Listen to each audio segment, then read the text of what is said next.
Okay, so we're now on to simplifying ratio again, but this time where you're given different units. So it says sometimes the quantities in a ratio will be given in different units. So you can see down below, you've got a ratio because you've got this colon here, and it's 50 centimeters to 2 meters. Now to simplify a ratio, you've got to make sure that the quantities are in the same units. And you can see here, you've got centimeters and meters. They're both metrics of length, but they're different units, which is not useful. So you can choose. You can either get both into centimeters or both into meters. Now, first of all, we know that in 1 meter, you've got 100 centimeters. Okay, so I'm going to go for centimeters. I'm going to keep the first one the same and say I've got 50 centimeters still, 2.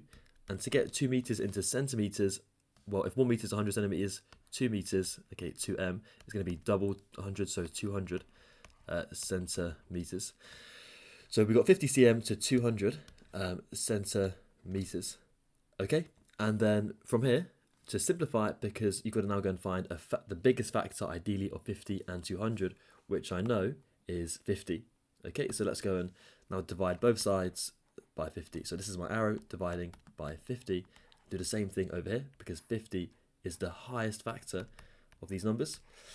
And 50 divided by 50 gives you 1 centimeter, and then 200 divided by 50 gives you 4 centimeters. Okay, so the ratio now is 1 centimeter to 4 centimeters. And there we go. You've simplified that ratio because you can't divide by anything by 1 and 4. Good.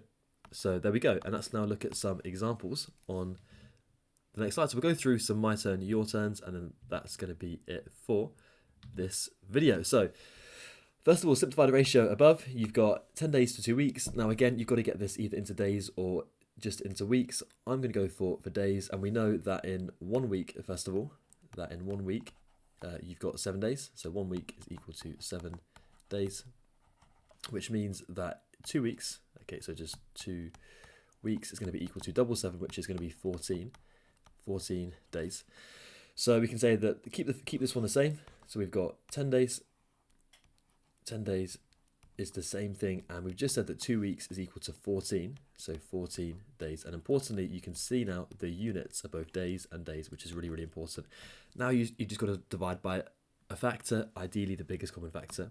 And here, the biggest common factor of 10 and 14 is actually 2. So you can go and divide both sides by 2, and you can go and divide that 10 by 2.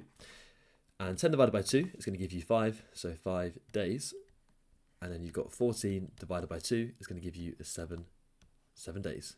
Okay, and because 5 and 7 are prime, you cannot simplify this any further. Apologies for my handwriting. It isn't the best, but hopefully you can read that. Okay, so 5 days to 7 days. Good. And then up here, we've got simplify this ratio. You've got 45p to £1.10p. And for this one, either get them both into pence or into pounds. I'm going to get them both into pence. So first of all, right, we know that £1 is equal to 100p.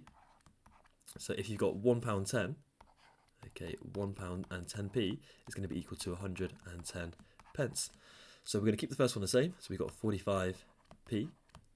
So the ratio £1.10 is 110p, and you can see you've got the same ratio, sorry, the same units. Now here you've got to divide by the biggest factor, but we can see here that a factor of 45 and 110 is going to be 5, so that could be the biggest one. I'm not sure yet, so let's go and divide through by 5 and divide through by 5. So 45 divided by 5 is going to give you 9, so 9p to the ratio 9p to the ratio 110 divided by 5 is going to be 22, so 22. And you can't simplify any further because 3 does go into 9 but doesn't go into 22. So that's your answer. Okay, so 9p to 22p is simply going to be your answer for that one there. Okay, that is it for simplifying ratios. Thank you for watching.